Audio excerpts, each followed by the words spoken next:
What's going on, guys? Welcome back to the channel. Hope you're good. I'm starting a new series, so bodybuilding / weight training, but with a limited amount of equipment. So if you train at a CrossFit box, you're a weightlifter or you're a powerlifter, and you only have barbells and dumbbells, but you don't have resistance machines, I'm going to show you how I incorporate bodybuilding style training in a CrossFit box that you can implement to your training and explain why I do certain things in certain ways. So I hope you guys find a lot of the information useful and you can implement it into your training. Let's go. Okay guys, so we are going to start with push-ups. Now, before we even get to push-ups, make sure you guys spend at least 5 to 10 minutes doing some shoulder mobility before you start training. So have a look at my video. I'll try and put the link to my YouTube video for some of the upper body mobilities you can apply, or my Instagram video. So yeah, the aim of the push-ups is to do about 50 reps. That's right, 50. No half rep in these. I'm talking full solid reps all the way down to the floor and back up. Now just watch how my elbows are slightly closer to my body and not aligned with my delts. This puts less pressure on delts and focuses on chest. And make sure you are close to the ground, that you can almost kiss the ground when you're going down into the when you're going downwards. Don't have your elbows too close to your body, however, as that means more emphasis on triceps, which is what we don't want. So not too close, and again not aligned too far out with your shoulders. The whole idea is to pre-exhaust the chest before the main workout. I've always done this before training chest. I usually do press-ups or cable flies. I find that it's the triceps and shoulders that fatigue before your chest, so before your chest when training. However, pre-exhausting the chest means it will fatigue equally.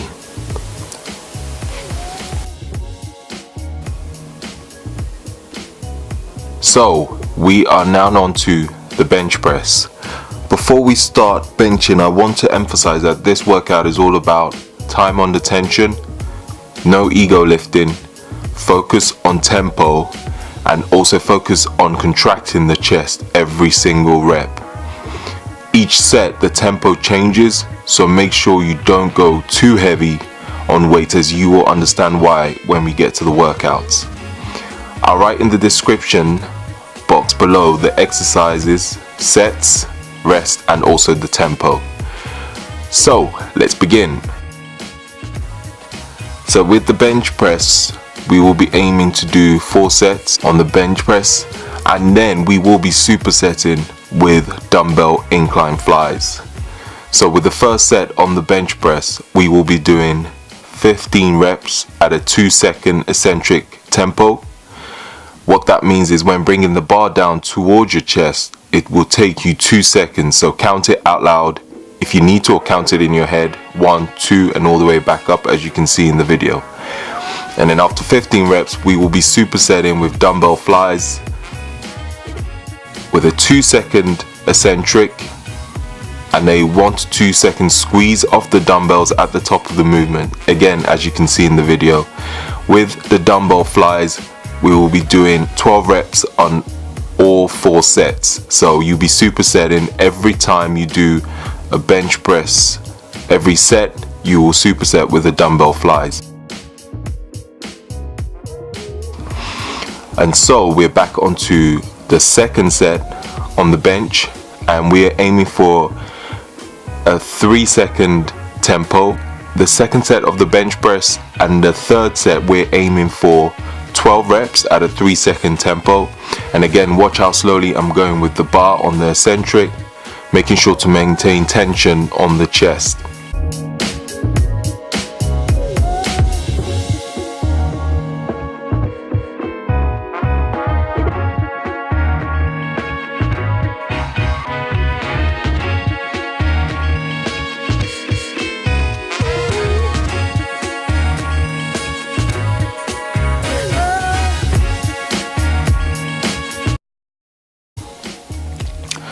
With the fourth set, we will be doing 10 reps at a 5-second tempo. Now remember, I told you about not going too crazy with the weights. Now with a 5 second, yes, 5 seconds, that makes it a lot more challenging. So some of you are probably wondering why slow, so why am I going so slow on the eccentric? Well, the longer we can keep the muscle under tension, the more muscle fibers we're recruiting to assist the movement, which leads to hypertrophy. Hence, the longer you can keep the muscle under tension, the better.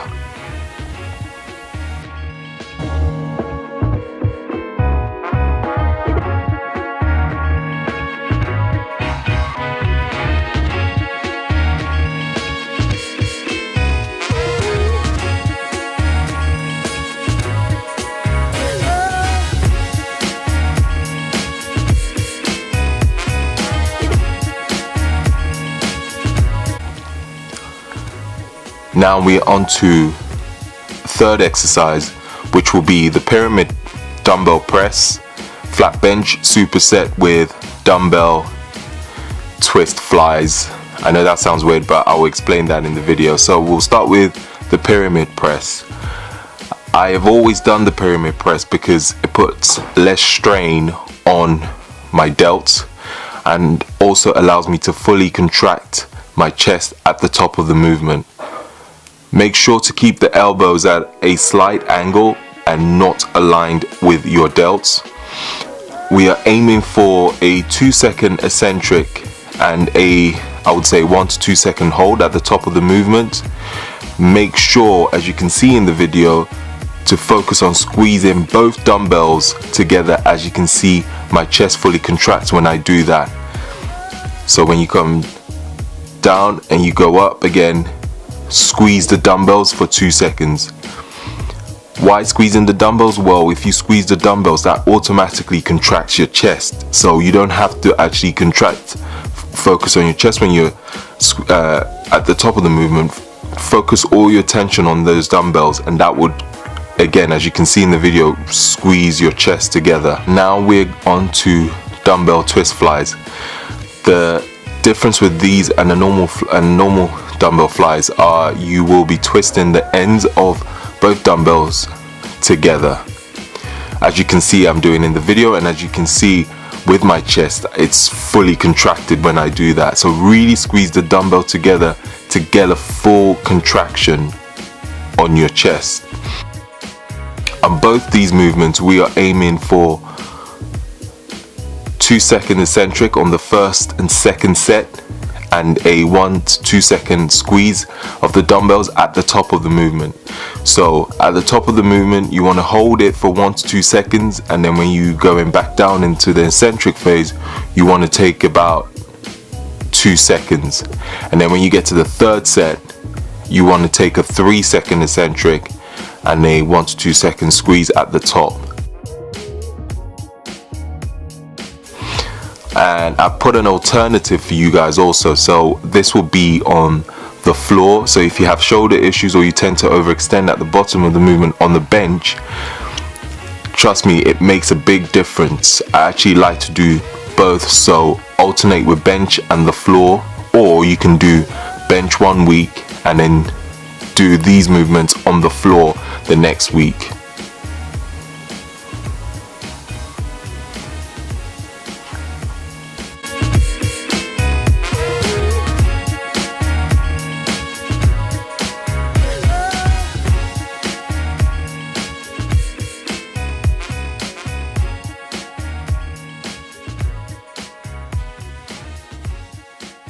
And the next exercise, we'll be doing ring press ups supersetting with bench dumbbell close grip press.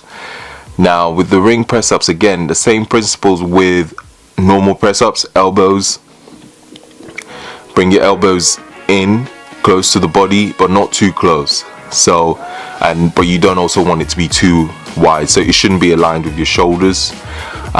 Aiming for a 2-second eccentric and push back up as quick as you can.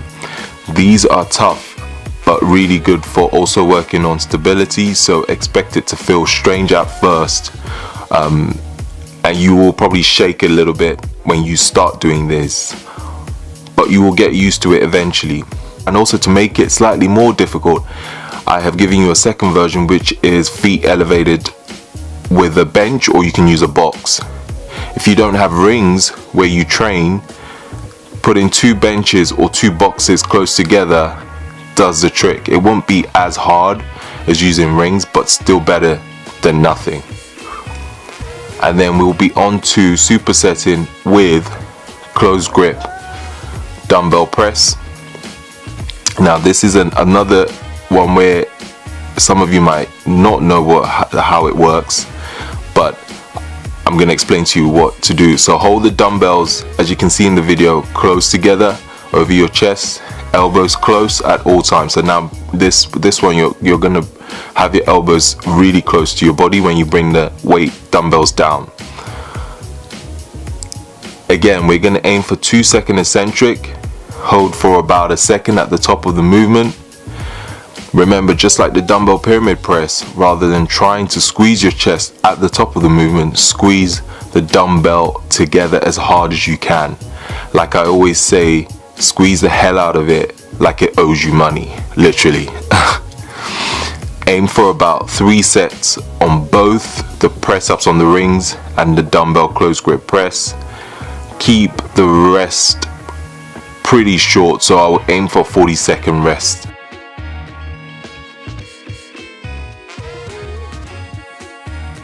Most of these exercises I'll aim for about 45 to 60 seconds on the rest ranges as well, if I haven't put that if I haven't included that.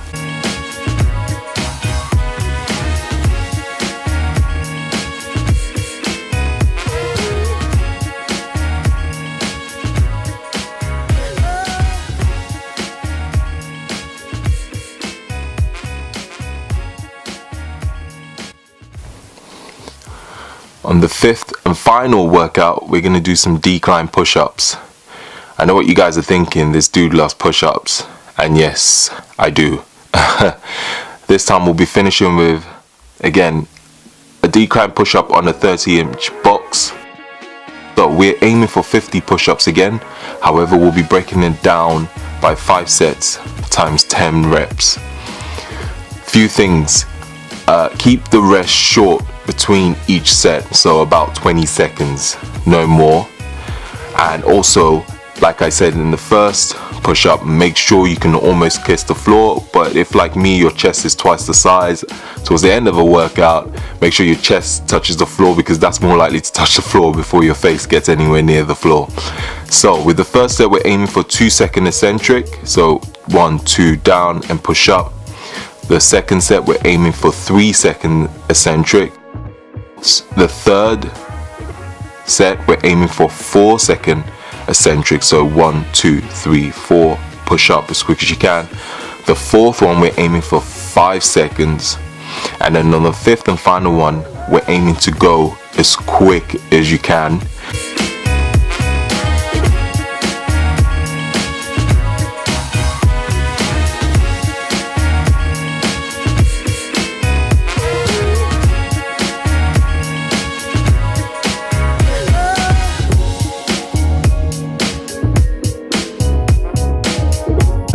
Now with this, yes, on the 5th one, you're aiming for 10 reps. However, if you can do more than 10, keep going till you literally cannot do any more. So till failure. Well, everyone, hope you found this video helpful, and hopefully you can implement this into your training. My goal is to bring you workouts that everyone from all different fitness backgrounds can do, even with limited equipment. Don't forget to please leave a thumbs up if you enjoyed the video, and leave a comment if you have any questions. Thank you for watching, and hopefully get the next training video out to you soon.